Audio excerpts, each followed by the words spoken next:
नमस्कार, मी पंजाब डक. आज आहे शेतकऱ्याला सांगतो की ज्यांच्याकडे हळद असेल, कांदा असेल, तुम्ही काय करा, 20 तारखेच्या 20 एप्रिल ते 24 एप्रिलच्या दरम्यान राज्यात परत अवकाळी पाऊस आणि काही ठिकाणी गारपीट आणि काही ठिकाणी अवकाळी पाऊस पडणार आहे, म्हणून हे अंदाज लक्षात घ्यायचा. मग सांगायचं झालं तर सुरुवात कशी होणार आहे, तर 20 एप्रिलला काय होणार आहे, तसं तर 19 एप्रिलला म्हणजे साताऱ्यापासून कोल्हापूर, सातारा, राधानगरी, त्याच्यानंतर पुणे, महाबळेश्वर, इगतपुरी आणि नाशिक ह्या पट्ट्यामध्ये काय होणार आहे, 20 तारखेपासून 20, 21, 22, 23च्या दरम्यान म्हणजे त्या पट्ट्यामध्ये पाऊस येणार आहे. पुणेकरांना गारपीट पाहायला भेटणार आहे, परत पाऊस पाहायला भेटणार आहे, गारपीट पाहायला भेटणार आहे. मुंबईकरांना गारपीट पाहायला भेटणार आहे. कल्याण, मुंबई, डोंबिवली, ठाणे त्या भागात मुंबईच्या लोकांना देखील गारपीट देखील पाहायला भेटेल, पाऊस देखील अवकाळी पाहायला भेटेल, म्हणून हा अंदाज त्या शेतकऱ्यांनी लक्षात घ्यायचा.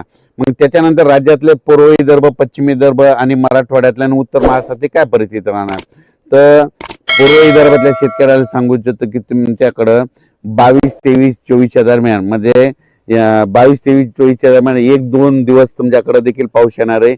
काही ठिकाणी गारपीट होईल, पण सगळीकडे पाऊस पडणार नाही, गारपीट देखील सगळीकडे होणार नाही, म्हणून हा अंदाज विदर्भातल्या पूर्व आणि पश्चिममध्ये 6-5-11 जिल्ह्यामध्ये, वर्धा जिल्हा झालं, नागपूर जिल्हा झालं, भंडारा जिल्हा झालं, गोंदिया झालं, गडचिरोली, चंद्रपूर, यवतमाळ, अकोला, अमरावती, बुलढाणा या जिल्ह्यातल्या सर्व शेतकऱ्याला सांगू इच्छितो की 21 एप्रिल ते 24 एप्रिलच्या दरम्यान तुमच्याकडे काही ठिकाणी गारपीट होईल, तुरळक ठिकाणी पाऊस देखील होणार आहे आणि काही ठिकाणी वारा देखील सुटणार, म्हणून हे अंदाज 24 एप्रिलचा विदर्भातल्या शेतकऱ्यांनी लक्षात घ्यायचं.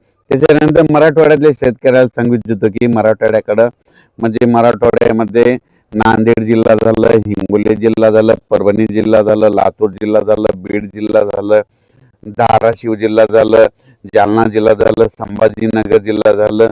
त्या परभणी जिल्ह्यातल्या 7 जिल्ह्यातल्या लोकांना सांगू इच्छितो की ज्यांचा हळद असं तर तुम्ही काय करा, 20 तारखेपर्यंत काढून झाकण्याची तयारी ठेवा, कारण की 21 नंतर काय होणार, 21 पासून ते 24च्या दरम्यान परभणी जिल्ह्यात देखील वेगवेगळ्या भागात भाग बदल तुरळक ठिकाणी पाऊस पडणार आहे, म्हणून हा अंदाज लक्षात घ्यायचा.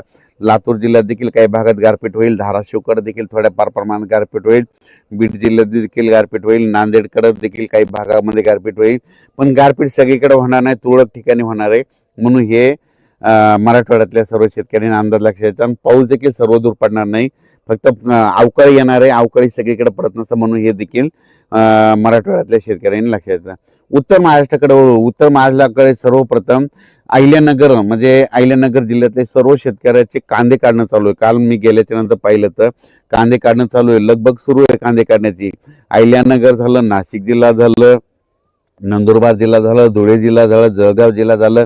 त्या सर्व शेतकऱ्याला सांगू इच्छितो की तुमच्याकडं म्हणजे 21 तारखेपासून ते 24 तारखेच्या दरम्यान 2 दिवस तुमच्याकडं अवकाळीचं सावट राहणार आहे, म्हणून हा अंदाज लक्षात घ्यायचा. तुरळक भागात थोडीफार गारपीट होईल, म्हणून हे देखील लक्षात घ्यायचं.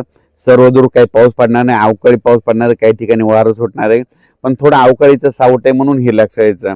म्हणजे काय होतंय, हे एक पूर्वकल्पना म्हणून हे अंदाज 21 ते 24 एप्रिलचा दिला जाईल. त्याच्यानंतर कोकणपट्टीमध्ये तुम्हाला सांगू इच्छितो की नंदुरबार